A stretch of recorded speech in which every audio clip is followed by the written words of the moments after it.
I understand the urgency. Let's review the projections. The risks are manageable. I'll send a revised plan. She gave them 20 years. Not 10, not 5, 20, and in less than 5 minutes. They took her badge, escorted her out, and erased her like she never existed.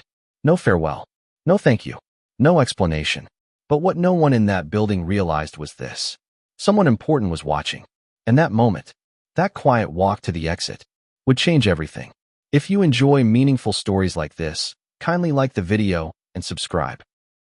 In Columbus, Ohio, Evelyn Brooks, a Black American woman in her early 60s, lived a simple, disciplined life. She woke up at 5:30 every morning.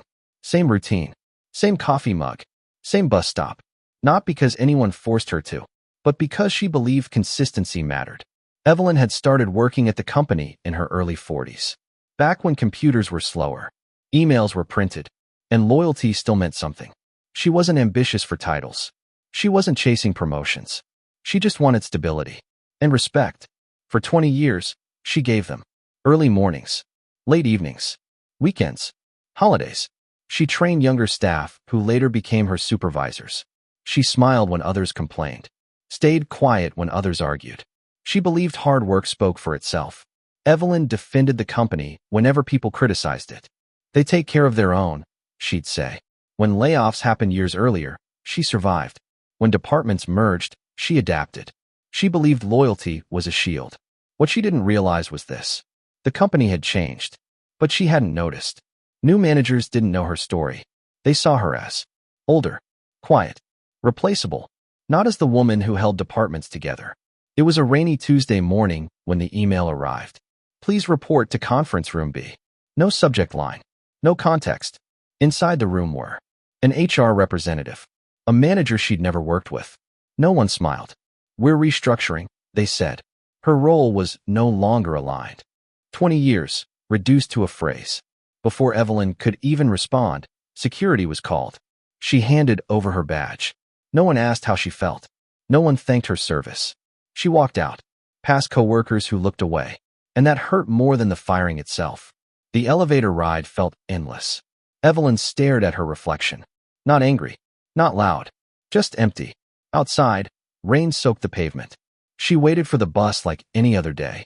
Except this time, she wasn't going back. At home, she placed her bag on the chair. And for the first time in decades, she didn't know what tomorrow looked like. That night, Evelyn didn't sleep. She replayed every sacrifice. Every time she stayed late. Every time she helped without credit. Every time she chose loyalty over opportunity. She wondered, was I ever valued? Or was I just convenient?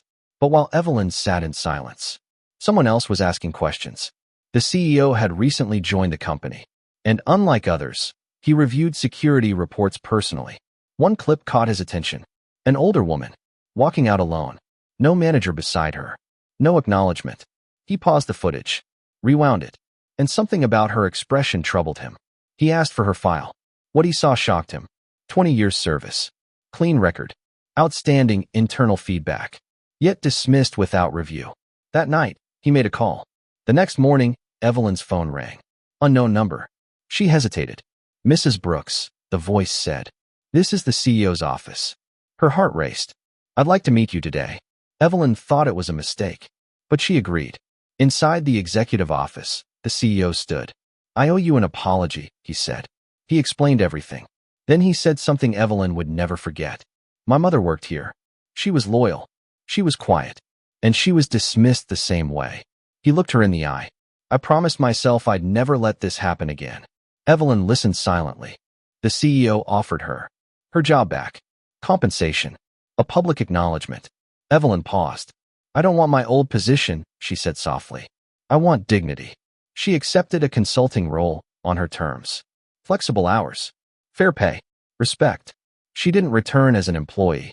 She returned as someone who mattered. Some people don't shout. They don't threaten. They show up. They endure. They stay human. And sometimes, the world finally notices. If this story touched you, kindly like, comment, and subscribe for more meaningful and inspiring stories like this. Thanks for watching. See you on the next story. Bye for now.